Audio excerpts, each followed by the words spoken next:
Sa nakaraan nating video ay natapos tayo kung saan isang malakas na salpukan ang naganap na nagresulta sa pagkapinsala ng malubhan ni Ye Xinghe.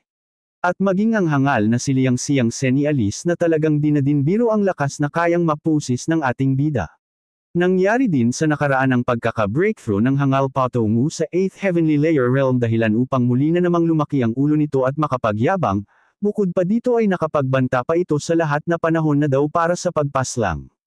Nang makita naman ito ng ating bida ay agad niyang ipinag-utos sa lahat na magdamaling umatake gayong sa oras daw na ma-stabilize na ang pagiging nitong 8th Heavenly Layer Realm ay mabibigo na silang mapaslang ito.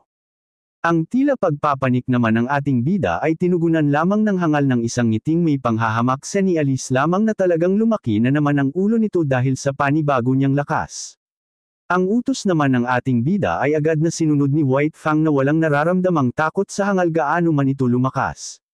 At ang ipinakita naman ng White Fang na di pangkaraniwang bilis ay nagbigay ng gulat sa hangal na kanina lamang ay nawala na ang takot sa sarili dahil sa panibago niyang lakas. At dahil na din sa kawalang andam ng hangal ay agad na siyang inatake ng mabalangis na White Fang upang di niya masayang ang pagkakataon na kanyang nagawa upang makatama. At ang mabilis namang pag-atake ng White Fang matapos niyang makalapit ng napakabilis ay agad na tumama sa hangal at buong-buo niya nga itong nasalo dahilan ng kanyang pagsigaw ng sakit. Dito nga ay ipinakita pa ang hangal na labis na lamang na iniinda ang malakas na pag-atake ng halimaw sa kanya na inakala niyang wala nang magagawa sa katulad niyang nasa antas na ng 8th Heavenly Layer Realm. Nang makita naman ng mga kasamahan ni Ye Xinghe ang nangyari sa hangal ay agad na din silang kumilos para sundan ang ginawang pag-atake ng halimaw at wala na silang sinayang pang sandali sa puntong ito. Dito nga ay makikita na lamang sina Xia Yuning at ang iba na kasalukuyan ng papa-atake sa hangal na wala man lang pagkakataong makadepensa pa dahil sa tinamo niyang tama mula sa White Fang. Agad na naglabas ng kanilang mga malalakas na pag-atake ang apat na ito upang di na mabigyan pa ng pagkakataon ang hangal na makabawi ng balansi gayong sila ang madedihado kung sakali man kaya naman walang silang panahon para mag-aksaya ng ganitong pagkakataon. Subalit di pa man lang nakakatama ang apat ay agad nang nakagawa ang hangal ng kanyang hakbang upang agad na makadepensa gayong alam niya rin sa kanyang sarili na malalagutan siya agad ng hininga kung sakali man natamaan pa siya ng apat na ito. At dahil na din sa labis na kagustuhang makaligtas ay agad siyang nakagawa ng flame barrier na siya namang samalo sa apat na malalakas na pag-atake mula kina Xia Yuning at sa tatlo pa, at dahil na din sa tibay ng flame barrier na ito ay matagumpay niyang nadepensahan ang kanyang sarili. Ang nangyari namang ito ay labis na nagpag-ulat sa tatlo gayong di nila inaasahang madali lamang mapapawalang bisa ng hangal ang kanilang pinagsama-samang mga malalakas na pag-atake patungo dito na may ihalin tulad na sa atake ng isang cultivator sa antas ng 8th Heavenly Layer Realm. Maging si Ye Xinghe ang nanlaki din ang mga mata sa kanyang nakita gayong di niya inaasahang agad na tataas ang antas ng mga teknik ng hangal kahit na di pa man lang na-stabilize ang level nito sa kasalukuyan na nagpapatunay lamang na di lang puro yabang ang taglay ng hangal gayong may talento din pala ito. Habang sa kabilang banda naman, matapos nitong magtagumpay sa pagdepensa sa apat na atake ay may pagkaseryoso niyang sinambit na di na daw siya papayag pa sa pagkakataong ito na makapagbigay ang sinuman sa kanya ng pinsala anuman ang mangyari. May pagkakumpiyansa pa nitong hinamon ang lahat na subukan daw nila kung kaya nilang makalampas sa kanyang sacred flame barrier gayong wala daw siyang nakikitang kahit na kunting pagkakataon na mawawasak pa nila ito gamit lamang ang mga basurang abilidad ng bawat isa. At habang sinasabi naman ito ng hangal ay makikita ang apat sa gilid na labis paring nanlalaki ang mga mata gayong nawala din ang kanilang kumpiyansa na makakapinsala pa sila kay Liang Xiang matapos nilang masaksihan kung gaano katibay ang sacred flame barrier nito. Naedagdag pa ng hangal habang may napakayabang na tuno na ngayon daw ay sisiguraduhin niyang wala ni isa ang makakatakas sa kanyang mga kamay at bibigyan niya ang bawat isa ng mahirap na kamatayan na di nila pinapangarap. At dahil sa mga pagbabantang ito ng hangal na si Liang Xiang ay labis na nanginig ang katawan ng baklang si Liang Yu gayong alam niya na sa kasalukuyan ay magagawa na nga ito ng kanya ama sa kanila dahil sa panibago nitong lakas. At sa napaka-despiradong tinig ay malakas nitong naisigaw sa ating bida na sa oras daw na makatakas ang kanyang hangal na ama ay tuluyan ng mabubura ang Asher Feather Clan pati na din ang kanyang mga pangarap kaya kailangan daw nilang wag sumuko. Na agad namang tinugunan ng ating bida ay may pagkaseryoso niyang sinambit sa hangal na ikalma daw lang nito ang kanyang bitlog gayong di naman siya papayag na makatakas pa ang hangal kaya naman umatake lamang daw sila ng tuloy-tuloy. Ang utos naman ni Xinghe ay agad na sinunod ng hangal kaya naman makikita na lamang ang sunod-sunod na pagtama ng mga pag-atake mula sa iba't ibang anggulo subalit mapapansin din na kalmado lamang itong sinasalo ng hangal gayong wala naman ni isang kumalampas sa kanyang matibay na barrier. Malakas pang sambit ng hangal nang may kay-abangan na napakatanga daw ng mga ito kung iniisip nilang lahat na sa pamamagitan lamang ng basura nilang lakas ay magagawa nilang masira ang kanyang sacred flame barrier gayong napaka-impossibly daw nitong mangyari kahit na magsabay-sabay pa silang lahat sa pag-atake. At matapos niyang mabitawan ang kanyang mga pagyayabang ay agad niya itong sinundan ng nakakakilabot na pagbabanta na maghanda na daw ang lahat sa kanilang katapusan. Kasunod nito ay agad na din siyang naghanda ng isang pag-atake upang agad nitong isakatuparan ang kanyang mga pagbabanta. Ang isinasagawa namang teknik ng hangal ay labis na nagbigay ng takot sa buong katawan ni Liang Yin gayong kilalang kilala niya ang teknik na ito na may kakayahan ngang i-wipe out sila ng sabay-sabay. Ang teknik naman na isinasagawa ng hangal ay makikita sa itaas na nag-aalok ulap na nabubuo sa itaas habang may kulay itong pula at base pa lamang sa reaksyon ni Liang Yin ay talagang napaka-panganib nito. Gayong kitang-kita ang labis nitong takot at kawalang pag-asa habang sinasabi nito na dito na daw ata masasawi ang kanilang mga buhay dahil wala daw paraan para takasan ang sacred thunderclap flame na ihinahanda ng hangal.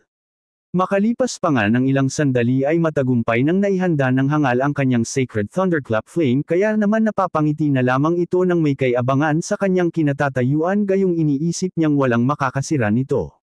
At habang nakatingala ay malakas niyang isinigaw sa ating bida na sa pamamagitan daw ng kanyang sacred thunderclap flame ay sigurado niyang magiging abo ang katawan ng mga ito sa oras na pakawalan na niya ang kanyang pag-atake. Subalit matapos niyang makapagsalita ay labis na lamang ang panlalaki ng kanyang dalawang mata dahil sa kanyang nasaksihan. Gayong sa di maipaliwanag na bilis ay bigla na lamang naglaho ang ating bida sa kanyang kinatatayuan na para bang gumamit ito ng instant transmission technique ni Guko. At bigla na lamang itong sumulpot sa gilid ng hangal habang makikita naman si Liang Xiang na wala pa ring kaalam-alam na nasa kalapit na pala niya si Xinghe gayong tila nakulong ang isipan ng hangal sa labis na pagkagulat. At napansin na lamang ng hangal na si Liang Xiang ang presensya ni Xinghe sa kanyang tabi matapos nitong atakihin ang kanyang sacred flame barrier na nakapalibot sa kanya. At matapos namang lamapat ng mga palad ni Xinghe sa barrier ng hangal ay agad niyang pinakawalan ang kanyang heavenly killing smash na isa sa kanyang mga pangmalakasang teknik.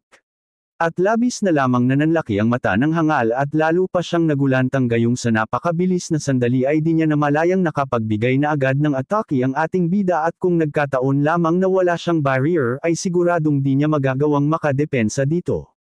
Subalit dahil na din sa tibay ng sacred flame barrier ng hangal ay muli na naman itong nilamon ng kay-abangan at masaya pa nitong sinambit sa ating bida habang animoy naghahamon na napakatanga daw ni Xinghe gayong sinusubukan nitong mag-aksaya ng lakas para lamang subukang makalampas sa kanyang depensa kahit nakitang-kita naman nito kanina na walang nagawa ang lahat kahit na nagsabay-sabay pa ang mga ito sa pag-atake.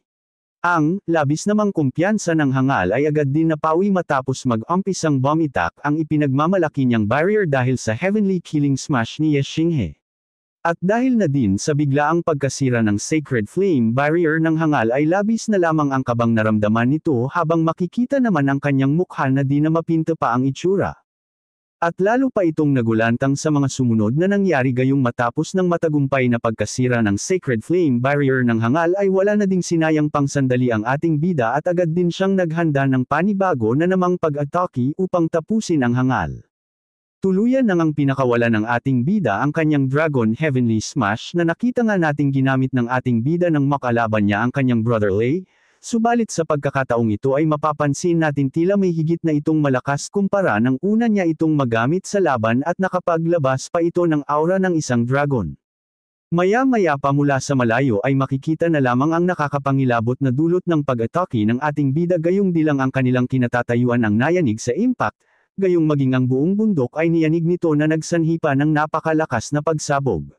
Makikita naman sa malapit na maging si Xia Yuning at Ying Yang ay walang kakayanang makatayo ng tuwid sa impact na nagmamula sa pag-atake ni Xinghe ni Alice na talagang napakalakas nito.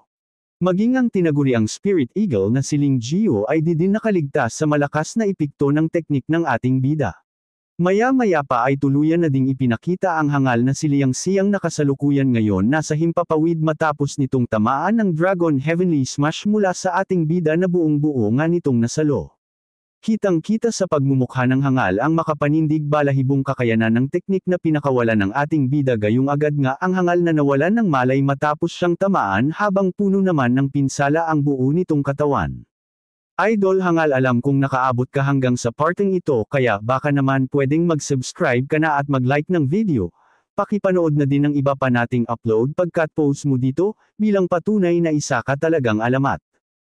Habang ang ating bida naman ay may pagkakalmado lamang na nakatingin sa hangal na si Liang Xiang at bahagya pang umuusok ang mga kamay nito dahil sa malakas niyang teknik na napakawalan. Maya-maya nga lang ay tuluyan ng bumagsak ang hangal sa di kalayuan at makikitang ni hindi man lang ito nakagawa ang aksyon para sana tumuon sa lupa senialis na talagang labis ang tinamo nitong pinsala sa buo nitong katawan. At sa isip-isip ng hangal ay di siya makapaniwalang nagawa siyang mabigyan ni Ye Xinghe ng ganito kalalang pinsala gamit lamang ang isang suntok at ang malala pa ay kasabay nitong nasira ang kanyang Sacred Flame Barrier na di man lang nagalusan ng 4 na cultivator sa antas ng 7th Heavenly Layer Realm kahit na nagsabay-sabay na ang mga ito sa pag-atake. Matapos naman nito ay sinubukan na nga ng hangal na gumalaw man lang sa kanyang kinatatayuan subalit nang sandali niyang igalaw ang kanyang braso ay agad din naman niyang napagtanto na nawasak na ang lahat ng kanyang mga buto sa buo niyang katawan dahil sa atake ni Ye Xinghe. Alinsabay naman nito ay makikita nga ang ating bida na nag-umpisa na ding magpakita ng labis na kapaguran sa nangyaring laban gayong nakita na niyang di na kayang makakilos pa ng hangal. Nasambit pa ni Ye Xinghe sa kanyang isipan habang nanginginig ang buo niyang katawan na gaya daw ng kanyang inaasahan ay labis na mauubos ang kanyang star energy matapos lamang niyang gamitin ng magkasunod ang kanyang Heavenly Killing Smash at ang Heavenly Dragon Smash na parihong pamatay na atake subalit kumukonsumo naman ng madaming enerhiya. Alinsabay naman nito ay makikita lamang ang walang ambag sa labanang si Liang Yu na tila gaya lamang ng manager niyo puro utos wala namang kilos mga ka-idol hangal. Sa tabi naman ng baklang si Liang Yu ay makikita si Liang Yi na labis na lamang ang nabuong takot sa katawan matapos nitong masaksihan ang teknik ng ating bida at nasabi pa niya na kung siya lamang daw ang tinamaan nito ay siguradong di lang buto ang madudurog sa kanya gayong baka bawian pa siya ng buhay. Maya-maya pa ay agad nang nagkatinginan ang dalawang ugok na ito habang di makaimik sa kinatatayuan nila gayong nakita nila na nasa kanila na ang atensyon ng ating bida at may pagkaseryoso itong nakatitig na nagbigay sa kanilang pariho ng kalituhan. Subalit agad din namang nawala ang kaba ng dalawang ito na tila mahilig sa kapeng puro, nang sabihin ng ating bida na sila na daw ang bahala ngayon sa kanilang patriarch gayong naisagawa na daw niya ang kanilang napag-usapang dalawa.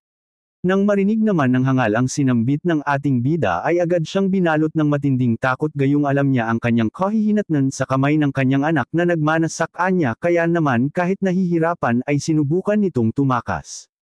Nang makita naman ng hangal na si Liang Yu ang kaawa-awang paghihirap ng kanyang ama mabuhay lamang ay agad na niyang pinasalamatan ang ating bida habang baka sa mukha nito na di man lang ito nakakaramdam ng kahit nakititing na awa kay Liang Xiang. Matapos naman nito ay agad na nga din itong lumapit sa naghihirap nitong ama na lalo namang ipinanlumo ng patriarch gayong nakita niya sa mukha ni Liang Yu ang pagnanais na mapuslang siya ng mabilisan. Maya-maya pa ay makikita na lamang ang walang pusong si Liang Yu na may kinukuhang kung ano sa kanyang lalagyan dahilan upang mapasigak na ng may pagmamakaawa ang ama nito sa kanya. At nang mailabas na ito ng inutil na si Liang Yu ay agad na nanlaki ang mata ni Liang Xiang gayong tila nakita na niya si kamatayan sa kanyang likod kaya naman wala na itong nagawa pa kundi magmakaawa. Subalit ang pagmamakaawa naman nito ay tila di man lang nakakaapekto sa malademonyong si Liang Yu na bakla naman sa labanan subalit nag-aalok ng si kamatayan ngayong wala ng kalaban-laban ang kanyang ama. Nang makita nga ni Liang Xiang ang malaimpyernong mukha ng kanyang anak ay tuluyan na niyang binyantaan ang hangal na tatapusin daw niya ito sa oras na muli siyang isilang. Maya-maya pa isang nakakaawang sigaw na lamang ang maririnig na lumalanig sa buong kabundukan senialis na talagang inumpisahan na nga ng baklang demonyong hayop na si Liang Yu ang pagpaslang sa kanyang ama. At makikita nga sa isang gilid ang di makapaniwalang si Xia Yuning sa kanyang nakikita gayong kung siya lamang daw ang lalagay sa katatayuan ni Liang Yu ay di niya magagawang paslangan ang sarili niyang ama gaano man ito kasama. Maging si Ye Xinghe ay napapapikit na lamang ng mga mata gayong di niya kayang panuurin ang kademonyuhan ng hangal na si Liang Yu na pinaggagawa sa sarili nitong ama. Makikita din si Ying Yang na napapakagat na lamang ng mariin ang kanyang mga ngipin habang nakatingin sa nangyayari at napasabi pa ito na buti na lamang daw at nasa panig nila ito dahil kung nagkataon ay walang awan niyang tatapusin ang gaya nitong walang pusong nilalang. Makalipas pa ng ilang sandali ay tuluyan ng ipinakita ang bangkay ng dating patriarch na tinaguri ang pinakatalentado na henerasyon nito bilang cultivator na bukod tanging nagtataglay ng di pangkaraniwang talino at abilidad subalit ngayon ay nasawi lamang sa kamay ng sariling anak. Ipinakita ngang muli ang reaksyon ng ating bida sa mga kaganapang ito na tila di na makatiis pa sa kanyang sarili. At upang makapagtimpi ay agad na niyang niyayang lumisan sina Xia Yuning at ang iba pa nitong mga kasamahan gayong tapos na daw naman sila sa kanilang pakay sa lugar na ito kaya wala nang dahilan para magtagal pa. May pagkaseryoso pa niyang dagdag na mula daw ngayon ay si Liang Yu na ang baalang magpaliwanag sa nangyaring ito sa dati nilang patriarch at sana daw dahil sa kanyang naging tulong ay magbago na ang samahan ng kanilang Azure Feather Clan at ng Dark Moon family sa kasalukuyan. Na agad din namang tinugunan ng baklang, hayop, tanga, walang pusong ito na makakaasa daw ang kanyang brother Xinghe na hanggat hawak niya ang buong Dark Moon family ay siguradong walang magiging problema at maipapangako niyang lagi silang magkakampi.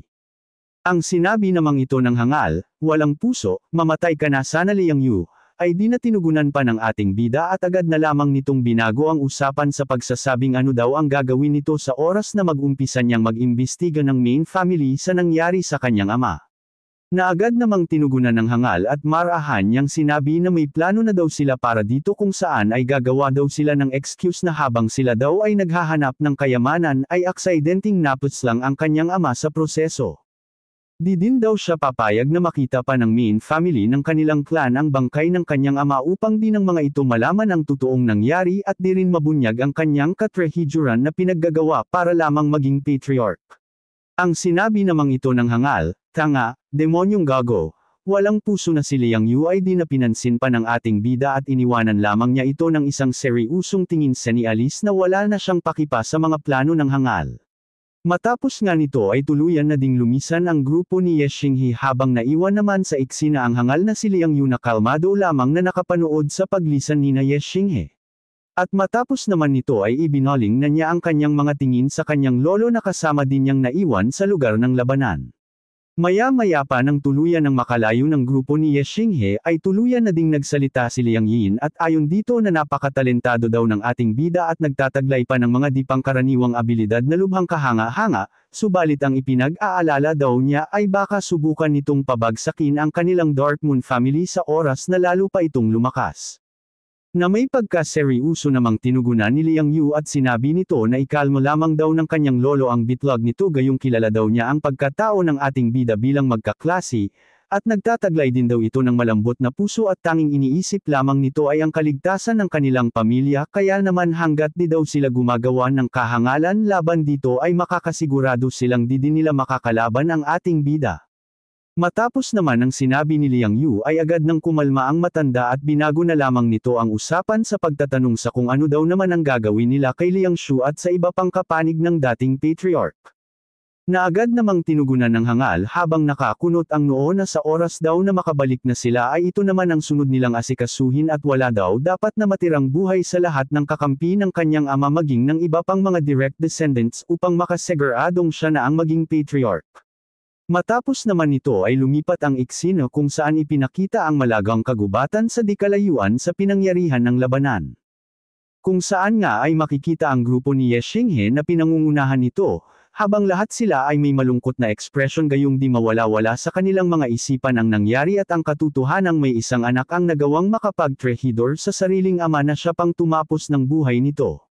Sa isip-isip pa ng ating bida habang naglalakbay papalayo na di daw talaga siya makapaniwalang may ganitong klase ng nilalang na gagawin ang lahat magkamit lamang ng posisyon sa kanilang pamilya, di daw talaga siya makapaniwala sa nangyari. At napapatanong pa niyang nasambit kung ganito daw ba talaga ang lahat ng mga noble family. Naisumpa pa ng ating bida sa kanyang isipan na sa oras daw na maging noble family na ang kanyang Azure Feather Clan ay sisiguraduhin niyang magiging iba ang kanilang pamilya gayong di daw niya gugustuhing maging kagaya ng Dark Moon family, At siya daw mismo ang gagabay sa mga susunod na henerasyon ng kanyang pamilya upang di ito mangyari sa kanyang clan.